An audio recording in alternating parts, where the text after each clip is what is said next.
निगाहें बनाई हुई है इस पूरे मसले पर। ट्वीट कर बीजेपी बता भी रही है उसके मंसूबे क्या है। राजेंद्र राठौड़ से भी मेरे सहयोगी बाबूलाल ने बात की थी। अब बीजेपी प्रदेशाध्यक्ष सतीश पूनिया हमारे साथ जुड़ रहे हैं। बाबूलाल उनके साथ मौजूद हैं।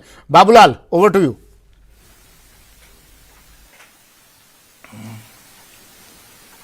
जी सतीश पूनिया साहब, जो घटनाक्रम राजस्थान में हो रहा है उसे आप किस निगाह से देख रहे हैं? अच्छी निगाह से नहीं देखता मैं, क्योंकि लोकतंत्र में स्टेबिलिटी, स्थायित्व ये जरूरी चीज होती है। नेतृत्व परिवर्तन करना होता है तो भारतीय जनता पार्टी ने 5-5 मुख्यमंत्री बदल दिए। एक मुख्यमंत्री को बदलने के लिए इतनी मशक्कत करनी पड़ रही है। इससे संदेश साफ है। पहली बात तो कांग्रेस का आलाकमान कमजोर है, जो नीतिगत निर्णय लेने में बेहद कमजोर है। दूसरा, ये 2018 से अंतर्द्वंद अंतर्कलह चलता आ रहा है। उस समय भी इसी तर्ज पर राजभवन में नारे लगे 2-2 मुख्यमंत्रियों के, फिर मंत्रिमंडल के गठन पे लड़े, फिर कमरों के अलॉटमेंट पे लड़े। 50 दिन कोई सरकार दुनिया में कहीं बाड़े में बंद नहीं रही, ये लोग बंद रहे। राजस्थान के साथ ठगी करी और कांग्रेस आई थी तो कोई हक से नहीं आई थी, उसको कोई मैंडेट नहीं था, बाय डिफॉल्ट आई थी। 0.5% का फर्क था। उसमें बीएसपी को मर्ज किया, इंडिपेंडेंट्स को अपने साथ लिया, तो जुगाड़ की सरकार चला रहे थे। उनका हश्र यही होना था।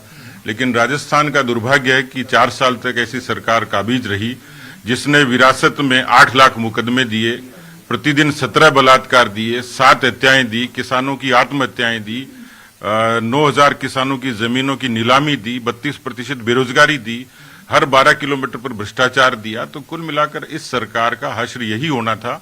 जिस पार्टी ईमान से, जो पार्टी संगठन से, विचार से, नीति से, व्यवहार से नकार दी गई हो, उसका अंतपंत यही हश्र होना था। मुझे लगता क्या है आपको आलाकमान को आंख दिखा दिया अशोक गहलोत ने, अब आगे क्या होगा?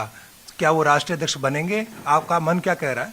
नहीं, मैं उनकी पार्टी में न सलाह देने वाला न फैसला लेने वाला, लेकिन एक बात स्पष्ट है कि जो कांग्रेस की कश्मीर से कन्याकुमारी तक और कच्छ से कामरूप तक जो दुर्दशा हुई है, उसका शिकार खुद कांग्रेस पार्टी के, उसके दोषी जो लोग हैं वो खुद ही हैं।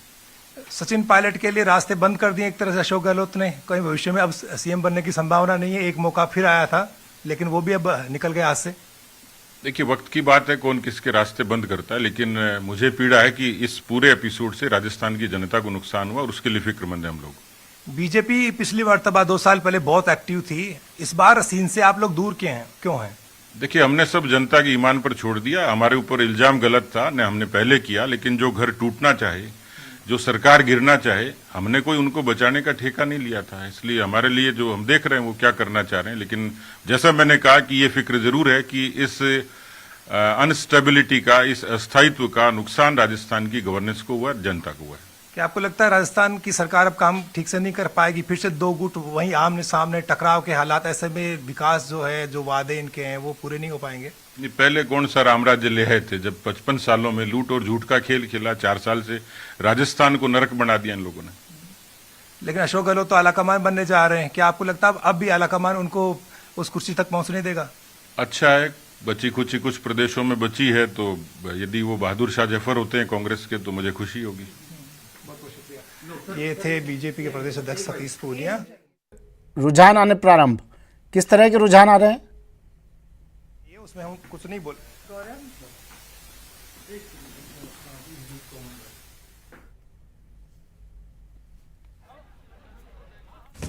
चलिए शुक्रिया बाबूलाल। सतीश पूनिया हमारे साथ जुड़े थे और अपनी प्रतिक्रिया दे रहे थे इस पूरे घटनाक्रम पर कह रहे थे कि मैं उन्हें सलाह देने वाला कौन होता हूँ, लेकिन